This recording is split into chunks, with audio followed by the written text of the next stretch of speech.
मिथिला भाषा रामायण रमेश्वर चरित्र मिथिला रामायणक अंतर के स्पष्ट करो। कविश्वर चंदा झा मिथिला भाषा रामायणक उपजीव्य काव्य थिक, ठीक है। आध्यात्म रामायण प्रासंगिक आधार स्रोत रूप में अछि आनंद रामायण, महाभारत, भागवत पुराण, रघुवंश, महाकाव्य, प्रसन्न राघव, हनुमन्नाटक, तुलसीदासक रामचरितमानस। कविवर लाल दासक मिथिला रामायण में रामक चरित्रांकन में वाल्मीकि रामायण और सीताक चरित्र में अद्भुत रामायण उपजीव्य अछि। एहि में भगवान रामक नहीं सीतापति रामक चरित्रांकन भेल अछि। किष्किंधा कांडक प्रारंभ में सीताक वर्णन आ लंका कांड में पुनः सप्तशतीक प्रवेशक संदर्भ दुर्गा सप्तशती सँ लेल गेल अछि, ठीक है। अगला है दुहु रामायणक राम ब्रह्म रूप क्षेत्र। सीता प्रथम रामायण में मूल प्रकृति क्षेत्र तो दोसर में मूल प्रकृति लक्ष्मी के प्रधान रूप। मूल प्रकृति रहता हूँ चंदा झा सीता राम ही पर आश्रित क्षेत्र, मुदा लाल दासक सीता स्वाभिमानक संग राम सँ समानता के गप करैत क्षेत्र। तीसरा दुहु रामायणक रामावतारक कथा समान अछि, कतहु कतहु अंतर अछि। कविश्वर चंदा झा भरतक विवाह श्रुति कृति सँ आ शत्रुघ्न मांडवी सँ करबैत छथि, ओतहि लाल दास दुनू जोड़ी के बदलि देने छथि। कविवर लाल दास सीताक अवतरण प्रसंग के अधिक महत्व देने छथि आ सीताक स्वयंवर कथा के नव रूप में देखौने छथि। चंदा झा जतय कथा पक्ष पर ध्यान केंद्रित केने छथि, ततय लाल दास कथाक संग संग वर्णन विन्यासहु पर ध्यान देने छथि। मिथिलाक सभ्यता ओ संस्कृतिक चित्रण, संस्कार विधिक गरिमामय उपस्थापन ओ नारी चरित्रक उदात्त वर्णन हिनक रामायणक विशिष्टता थिक।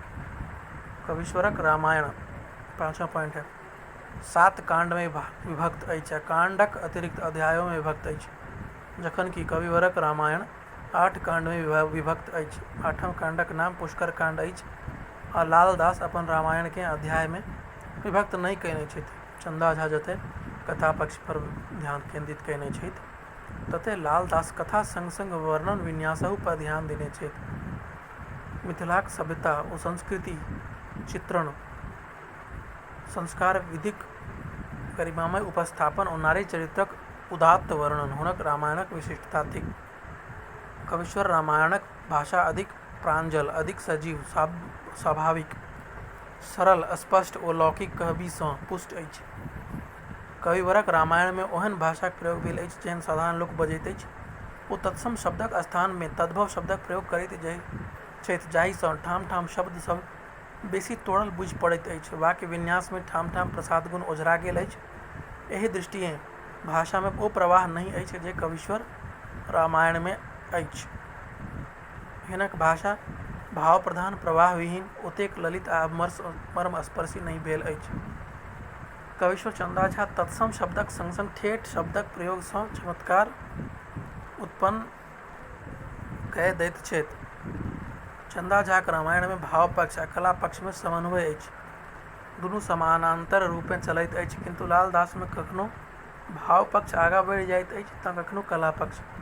8वां पॉइंट है कविश्वरक रामायण में छंदक रसानुकूल आ भावानुकूल प्रयोग भेल अछि, जकर लाल दासक रामायण में अभाव अछि। अलंकारक प्रयोग में कविवर लाल दास कविश्वर सँ आगाँ छथि। दुहु रामायणक आंगी रस थिक भक्ति श्रृंगार रसक वर्णन में कविश्वर अत्यंत मर्यादित छथि ओ विप्रलंभ वर्णन में अत्यधिक दत्तचित्त छथि। हास्य रसक नियोजन में कविवर सँ बहुत आगाँ छथि।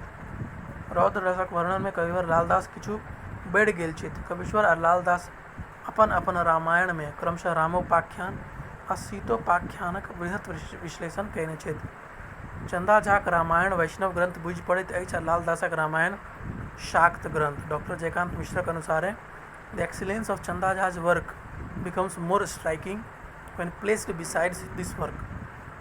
It, Lal Das Ramayan, is thus more a Shakta work than a Vaishnava one.